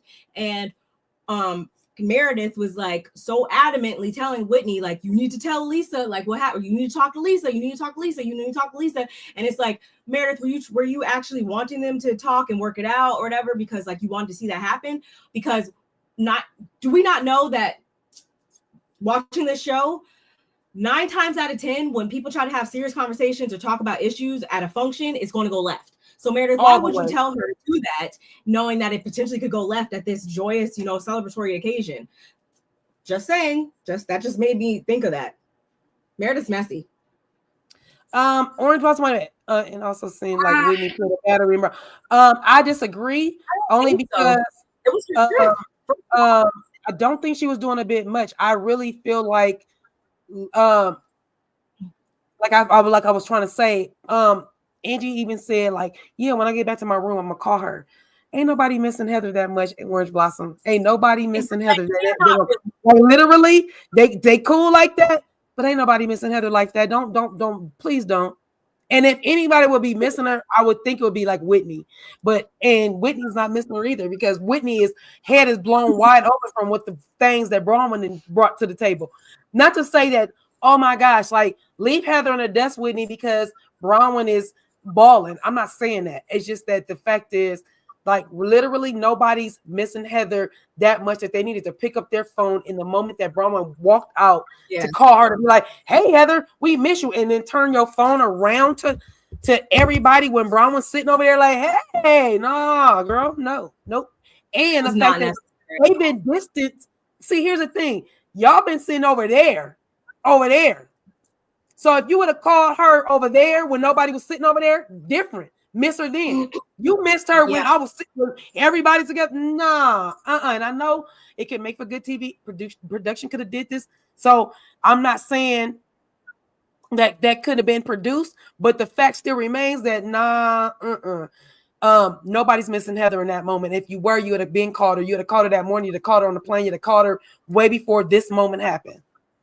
Facts, because I would be playing volleyball, riding horses, I'm in the pool. Heather is gonna be the first thing for my mind. And even if that is the case, then why wasn't Mary being called then too? Why wasn't Brittany being called then too? Like, why wasn't it on? We should have had a whole group FaceTime then. Everybody who's not there then.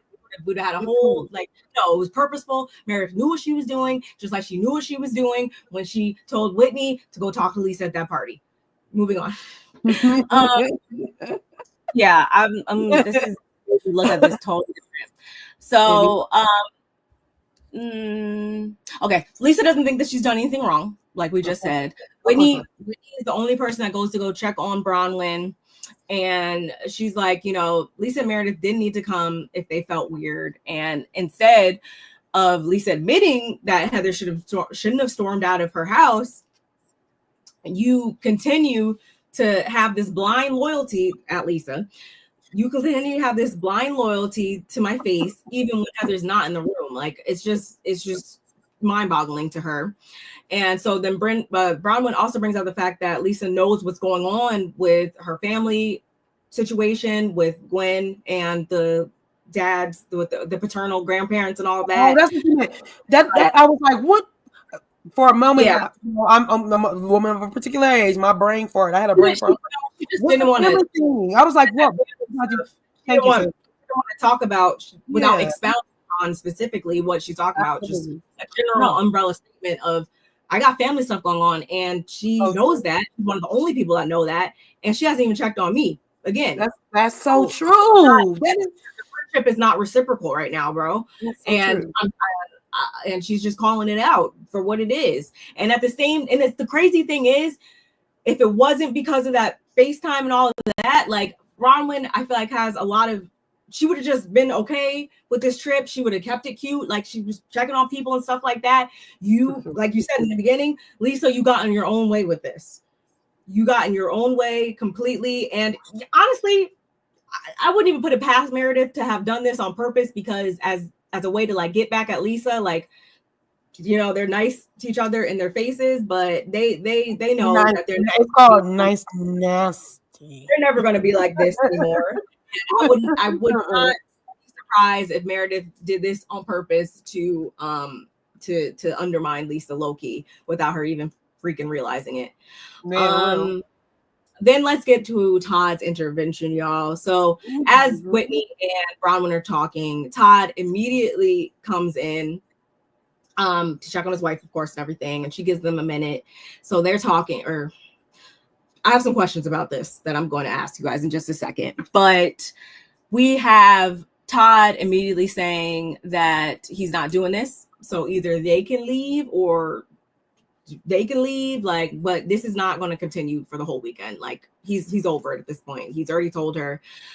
He's like, I should just tell John that we'll give him some money and for a car and they can leave.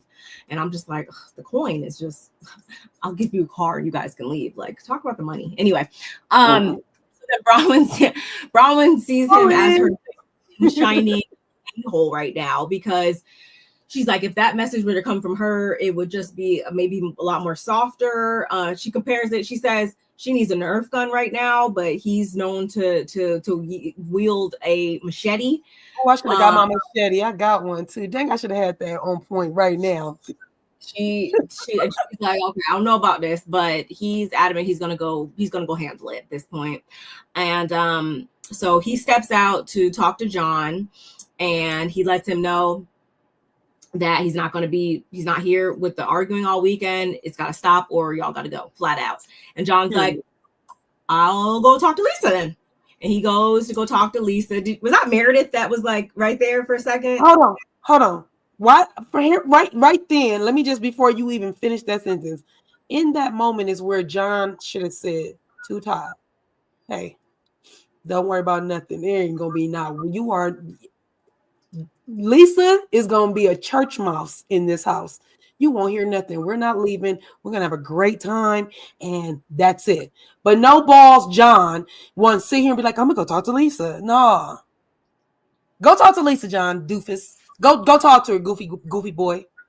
Go ahead. He just irritates the shit out of me. Like grab the ball and just say what you need to say. Like, you know what? We not leaving.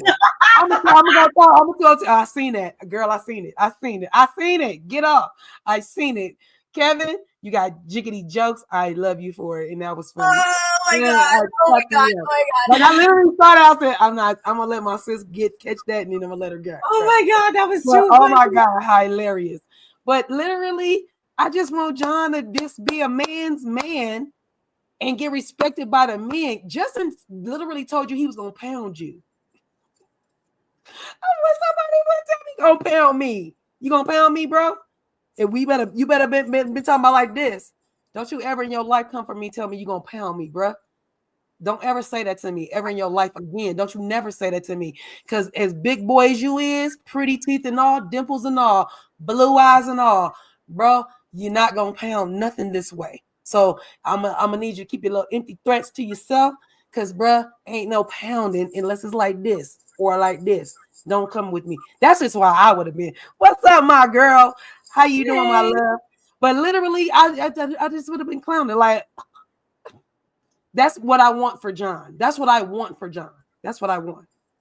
And it would do them both so much good. Like, it's like I don't. And Orange Blossom even said, like, you know, she just goes up for Lisa sometimes or something, or feels for Lisa sometimes or whatever. I do, like, I get it. That's what I was saying before when I'm like, when Lisa's just being regular annoying Lisa, I can handle that. It's this stuff where it's like, okay, this is not even just this isn't causing a issue, not even just with them, but this is also branching the husbands into it. It's just too much at this point, and it all can be mitigated. It all can be resolved if she just has a little bit of accountability and realizes what she did to cause things to go so left, I feel like. And not even just when it comes to down to the whole Whitney situation and all that, it's also with the Heather situation, or in this instance where it's like, you didn't have to call her. All you had to do was, and it's not even like you maybe even had to fully like say like, okay, no, I 100% agree with you, or 100% agree with you, whatever. But it's about the fact that you just had to give her, as a friend, the benefit of hearing her out. Like, you didn't even hear her version of it through and through before you had already formed your opinions on, well, Heather's feelings. It was all about just Heather's feelings, but it was like, what about Bronwyn's feelings? That's why I don't understand, Lisa. Here's my thing. Oh, this one made me really mad. When everybody got out the pool, Lisa was like, you know, this is not my fault. You know, oh, let me get it verbatim, because I was so pissed when she said this. I was like, what? She's like, you know, oh, here it is. I put it right here. I said, Bronwyn, she didn't say Heather came to my house and gave her details. Again, Lisa cannot see her wrongdoings.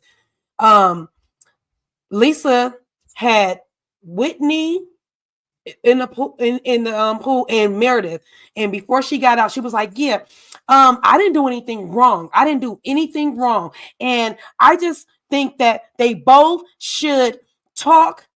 And then when they get, when they figure out what's going on, they can apologize to me. I said, bitch, get the at who? I said, what? I literally, I said, Meredith and Whitney, if y'all don't check this, bro, like, For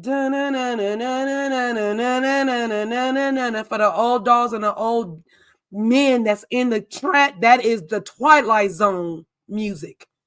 Are you kidding me? She said she wants them to resolve so they both can apologize to her. Lisa, girl, you literally could squash this. You could have been squashed it, and you're gonna literally say they both gonna apologize to you. I said, yeah, girl. She needs to get off the trip. I don't know why she got off the tarmac. She should not be here. She should not be here. Like, literally, her and John both need to pack up and get gone. Get out. Goodbye. Done. I'm done. That was crazy to me. Ridiculous. Y'all, but the episode ends with, as we just said, Todd telling John, you need to go talk to Lisa, or you guys gotta go, whatever. John goes and tells Lisa exactly what Todd said. Before he even got to that, he said, what's going on with you and Bronwyn? And she had to, it's still no accountability. Bronwyn said this. It was so irritating for him that, like, even then he should still be like, damn, my wife, like, literally still is blaming everybody but herself. Yeah, Lisa she wasn't understanding it, y'all. And we should doubt, like, Todd is hopeful that, like, okay, I'm hoping this is going to get things back on track. Like, this is the wake up call. He's seeing it as, like, okay, hopefully we get this back on track now. But he don't really know the type of person he's playing with right now. And that's somebody that, as we've said time and time again on this live at this point, she lacks 100% of accountability in these types of situations. Mm-hmm. And therefore, that's probably not what's going to happen going into it. And based off of the little 7-minute. Can you tell me last week? What? You said you saw the new clip for this. Yeah, this. They always. I haven't seen it. They always post the same. I mean, you just give me a little small woo wop. Is it? Are they going to do? She said exactly, but it was very much like she was ready to throw everybody else under the bus and lack accountability as they're sitting at the table. They don't leave or whatever, but as they're sitting at the table, everybody's speaking their piece on it, and she is very much without spilling too much to y'all, whatever. She is very much standing on the side of, I did nothing wrong, and is too busy trying to spray everybody else with what they did instead, I feel like. And that is, that's where we're left at with this episode. We see Sean bring up how Lisa's been super mean to Angie, so we're gonna get into that offshoot of things too, because at this point, I feel like that's the only thing that we haven't talked about. Is we've talked about the Lisa and the Heather, and we talked about the Lisa and this person, like, but we haven't talked about Lisa and Angie, and that's obviously going to probably spark then Seth to jump in and bring up the whole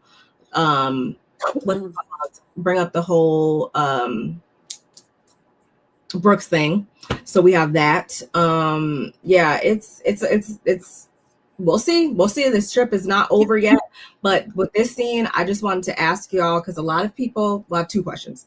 Okay. A lot of people had issues with how Todd spoke to Bronwyn, how he came off in that clip of them when he told her, like, basically he gonna handle it because it's they were saying that he kind of was speaking to her like he was like her dad and some like super authority figure or whatever. He's talking to her like he said it to her before the trip, and it sounds like even when they touch down and they are in the car and they're together and he's listening to his wife speak to her friends about what happened on not only before the trip but on the plane when she talked to Meredith and Lisa. It sounds like he's like listening and like, okay, that's strike number 2, and now here's strike number 3. So it don't sound like he talked to her in any kind of way other than this is our anniversary, and what the hell we got these dummies on the plane or in our rental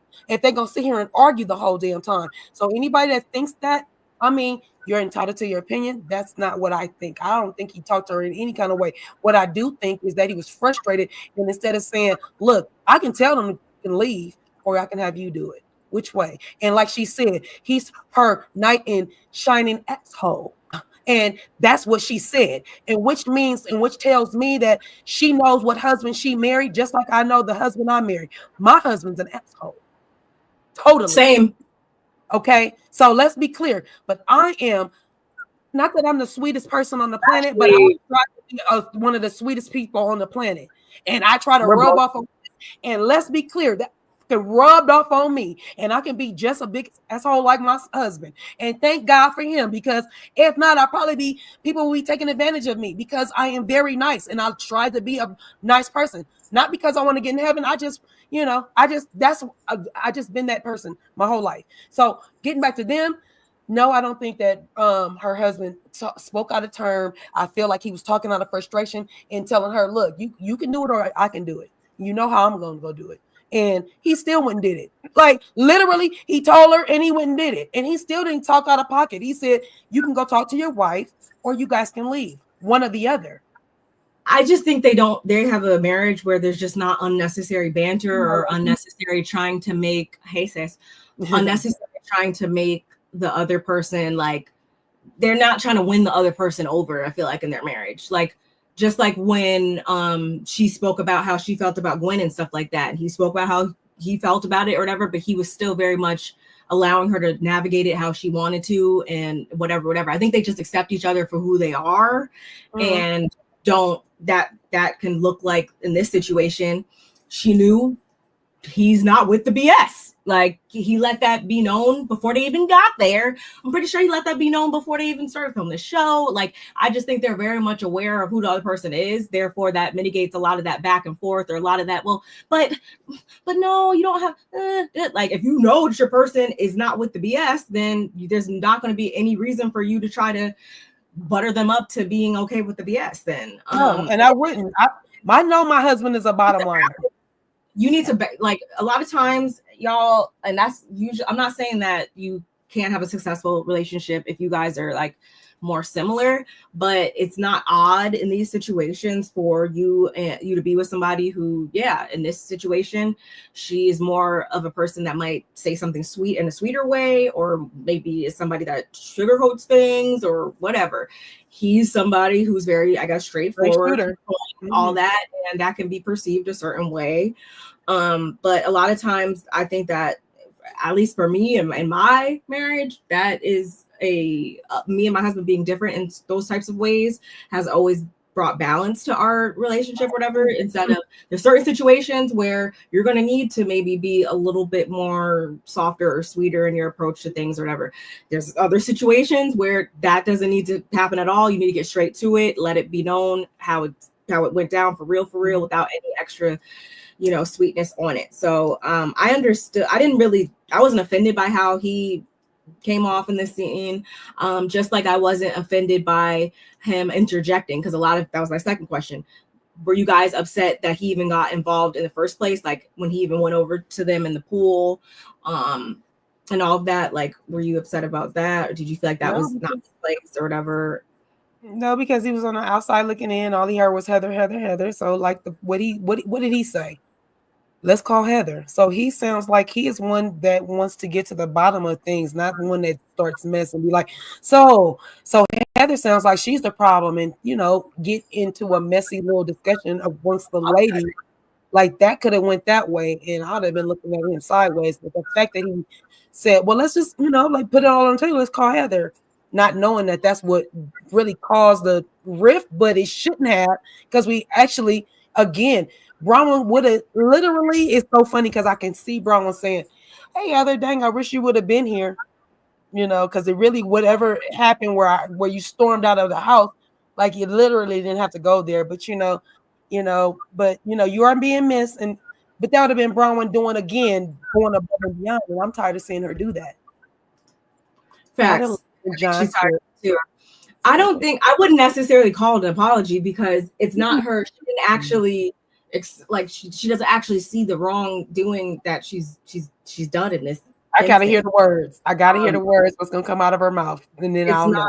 It's not, and then the way that she reacted, I feel like in turn, it was not really. No, I think she might get along to be along or whatever, but it's not a true. There's no ownership being taken. That's crazy. Yeah. Season 1.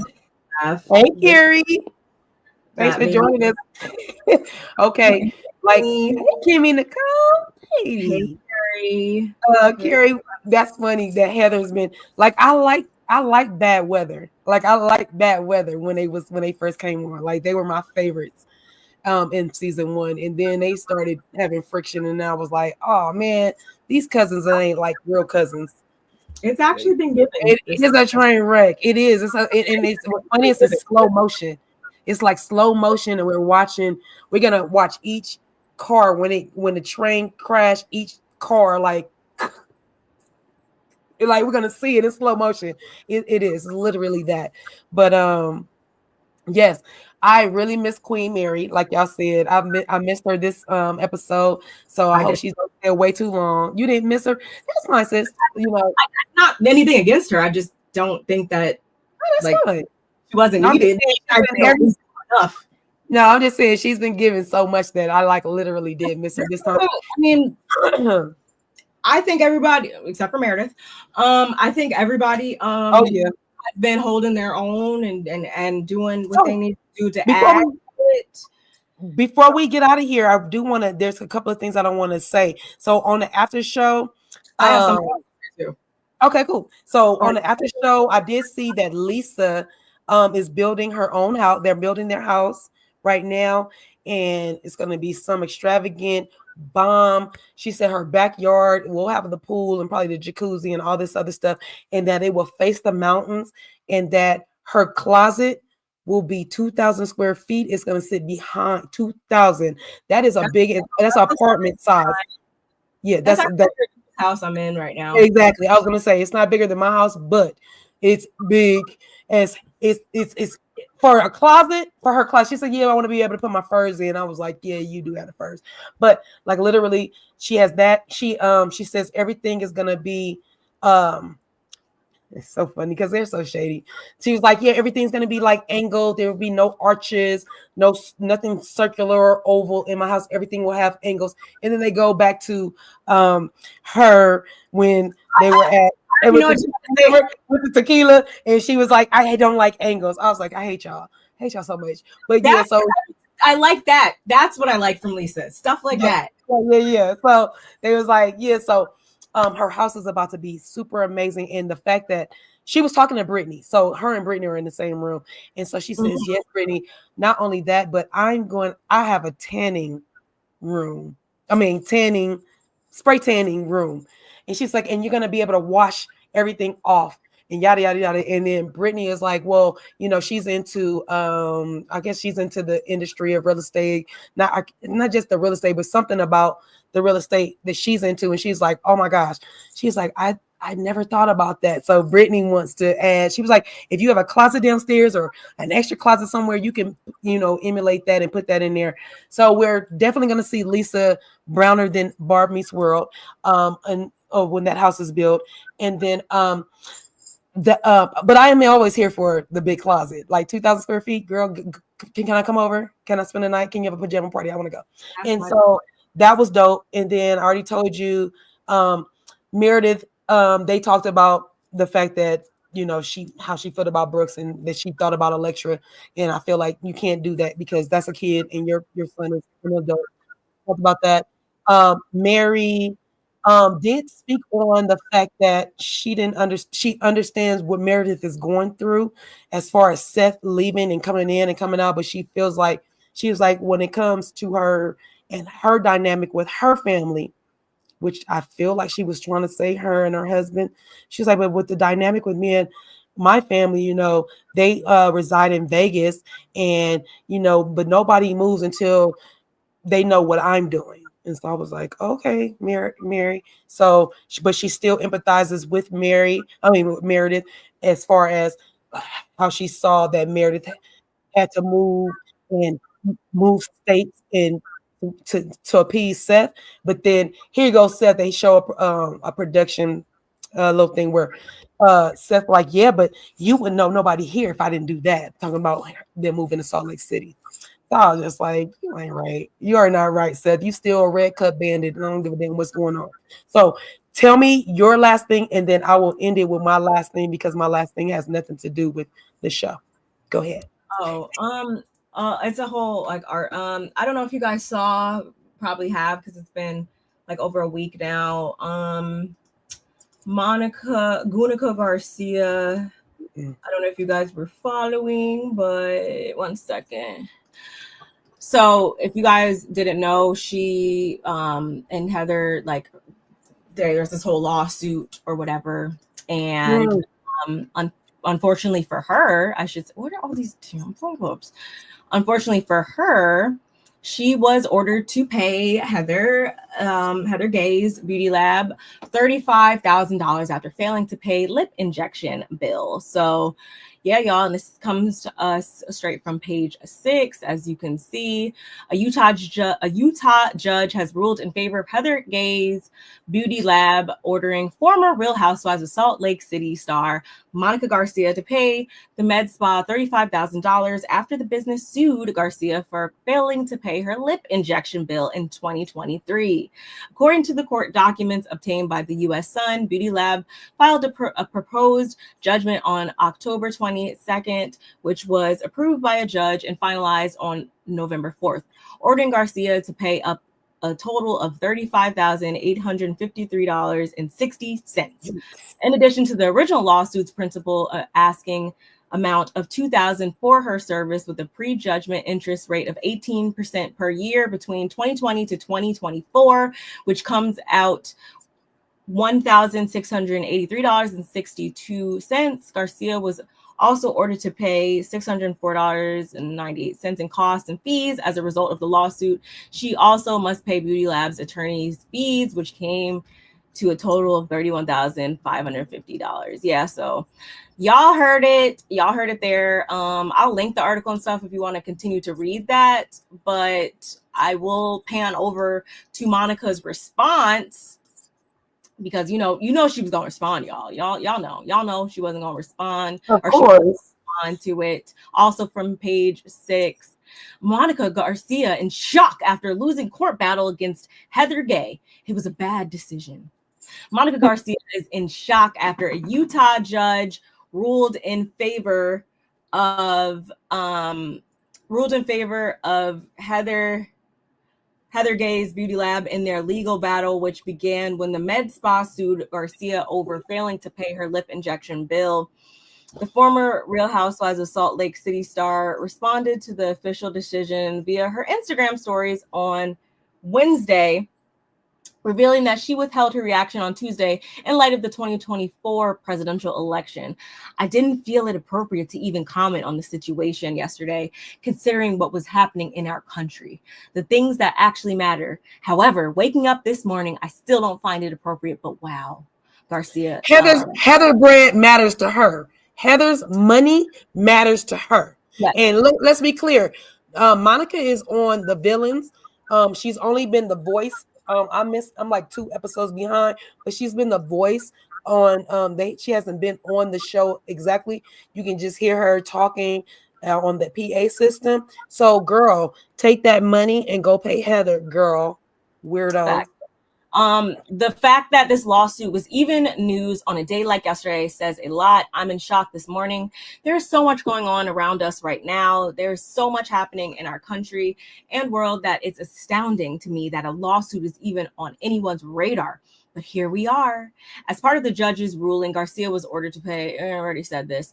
Garcia noted that her attorneys commented on the judgment on her behalf, saying, "This was a shocking and bad decision. We have every intention of appealing and are confident in the outcome moving forward." And yeah, y'all can read this entire statement that she said. Yeah, she brings up her daughters and everything, and my girls are healthy. I stay so grateful and blessed for every opportunity I've been given. There's so much in my life happening that I have to be thankful for, and that I'm so excited about. At the end of the day, being sued by someone is minuscule in the grand scheme of things. I am not the first housewife / Bravo celebrity to be in this situation, nor will I be the last. Believe me when I say we have so much more to worry about. Pay the lady, pay the lady, pay the lady. Quit playing with us, girl. Pay that lady. And you wasn't saying that when your lips was deflating, when you needed her services. So quit playing with us. And now that your lips are all full and probably deflating now, yeah, you're gonna pay her for that. That's what you get, weirdo. That's weird. It looks I can't stand people that get something done and then don't want to pay, and then it's so much more going on in the world. It wasn't so much more going on in the world when you wanted the lip injections, lady. Or like, I always have an issue with people that, because I don't remember exactly, but I want to say her justification was that like it wasn't. She wasn't satisfied with the result. Something about like it wasn't a satisfactory job, but I'm like, that doesn't omit you from like having to pay your bill. Or if that's the case, then why did it take for them to sue you first? Then why didn't you sue them first? Then, or why didn't you bring that up first? Like if that was the case, like I'm not happy about my work. What can I do to rectify it? Either she's gonna give you half your money off, or she's gonna say, you know what? When they settle, if they don't look to your liking, then we'll come and adjust them for you, whatever the case may be. I don't know, because we're Black and we have lips for days. Thank you, mother. Which I just sent you something, Barb. I'm not sure if you can put it up for me real quick, but I only have a picture of one of them. I should have sent you a picture of both of them. But today's my mom's birthday, so I sent you a picture of my mother. It is Mama Cutie's birthday. Her and her twin. My mom is a twin. They turned 71 today. And so I just wanted to make sure that I sent a happy birthday. I already talked to her. She's in Shreveport, Louisiana, and she will be here on Saturday to spend Thanksgiving with us. So I just really wanted to make sure that I said happy birthday to Mama Cutie, because she's a cutie. That's where I get my looks from. I get my light skin from my dad, but I get my looks from my mama. I look like my mom. So with that being said, happy birthday, mommy. Her name is Doris, and her twin name is Norris. Okay, so happy birthday to Doris and Norris. And my mom's name is Doris Faye, and her twin is Norris K. Okay, and there is my mommy. Hey, girl, pretty girl.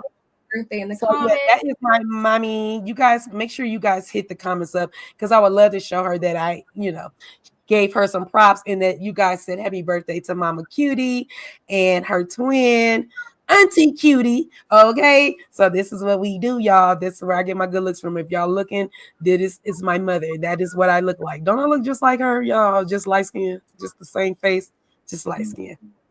Yes, yeah, that's my mommy. As we always do. Again, we'll be back on Thursday with episode 9. Trying to get back to a regular schedule, y'all. And yeah, I enjoyed you. Make sure you hit the like button on your way out. If you have not already, make sure you subscribe to both channels. Shout outs to how many people did we have watching on Twitter?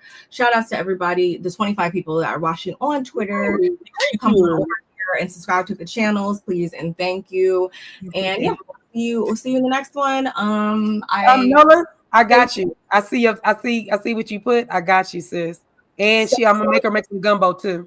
Stay tuned, y'all, because I need to come back to you guys later on this evening with my Potomac review. Make sure that you are following us on all of our socials that are linked below, and check the description box if you want to read those articles. I'm going to put them in there. And yeah. And I will be coming to you guys for Bill Collective. I figured you were. Okay. Yeah, make sure your post notifications are on so you know when we upload, and we'll catch you next week. Yes. We see you guys next week. I mean, this week. We see you in 2 days. 2 days. 2 days, y'all. 2 days.